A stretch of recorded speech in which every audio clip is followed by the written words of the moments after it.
Hey Detroiters, today is Wednesday, September 11th, 2013, and I was a little pressed for video ideas this week. So what I decided to do was share with you guys something I've been working on for a couple months now. Since moving to Madison, I've had a lot of time to write more, and one of the things I've decided to write is sort of my atheist manifesto, just a book that's sort of designed to help convert people to atheism or to sort of explain why I believe atheism is the right way to go. So this is a short little excerpt from the introduction. It's only about 2 pages, and it picks up in a section where I'm sort of talking about how I came to my turning to atheism. Growing up in the Midwest, being raised in a Mexican Catholic family, having a step-grandfather who was a preacher, and hearing what is important to the people I grew up with, I learned very quickly that religion was a hindrance on human advancement.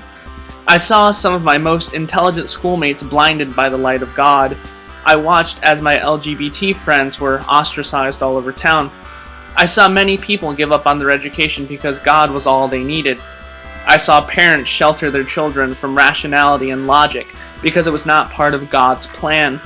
Even as a teenager, I could see that something was not right about how certain people thought, and it was with the help of the late Mrs. Linda Rollins that I saw why. Rollins was a teacher at my high school for 30 years. She taught my parents and my older sisters before me. I had her first for American history, and then I took her sociology class sophomore year on the advice of my sister.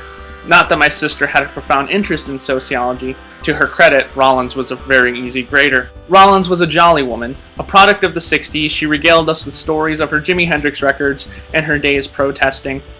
Rollins taught me how to be an informed liberal in a school full of uninformed conservatives, a lesson which I still hold dear to my heart. In sociology, we learned about the sociological perspectives on religion, all of which seemed rational. The functionalists believe that religion is designed to keep people in line and sees it as a useful tool for promoting a unified idea of reality. And the symbolic interactionists believe that religious symbols and practices remind us of our morality and how to be good. However, my interest came with the conflict theory, particularly that of Karl Marx. Religion is the opium of the masses is perhaps one of Marx's most famous phrases, and upon first hearing it, my atheist realizations began. In Rollins' class, we learned that Marx and other conflict theorists viewed religion as a way to distract proletariats, the common man, from the atrocities committed on them by the bourgeoisie, the wealthy and powerful.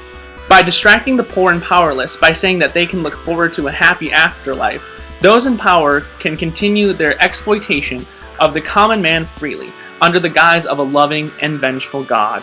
Though she was a devout Christian herself, Rollins admitted that this is very true. She taught me about how politicians use religious issues to distract the American people from bigger issues. Back when I took her class in 2005, then-President George W. Bush was deep in the middle of his crusade against homosexuality and abortion. While thousands of American soldiers were being killed in Iraq and Afghanistan, the No Child Left Behind initiative was doing nothing but disservice to American children, and the economy continued its downward spiral. I remember many members of my community having heated discussions about the horrors of homosexuality and abortion, but saying nothing about the horrors of war, a declining educational system, and a tanking economy, as factory after factory in my hometown closed, leaving many of our little town out of work. But who cared as long as gays were getting married and women were having consensual, safe, legal abortions? Rollins taught me that religion is a blindfold for the common man, and that both theists and atheists need to remove the blindfold to tackle the real issues and actually make our world a better place.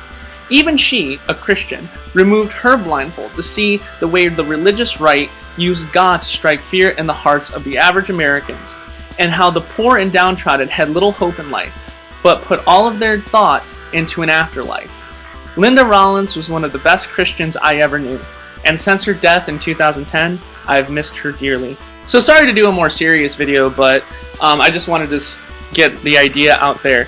I'm hopefully going to have this finished by November because Amanda got me to participate in National Novel Writing Month in November, where you write a 50,000 word novel in 30 days. So that's not going to drive me crazy at all. Also, I'm very excited because yesterday I made plans with Robin and Neil, and they're going to come out to Madison at the end of the month to come visit, so we're going to do a lot of fun things. So if you have any suggestions for what Robin and Neil should do in their time in Madison, leave them below. So good luck to you guys going to trivia tonight, and I will see all of you next week.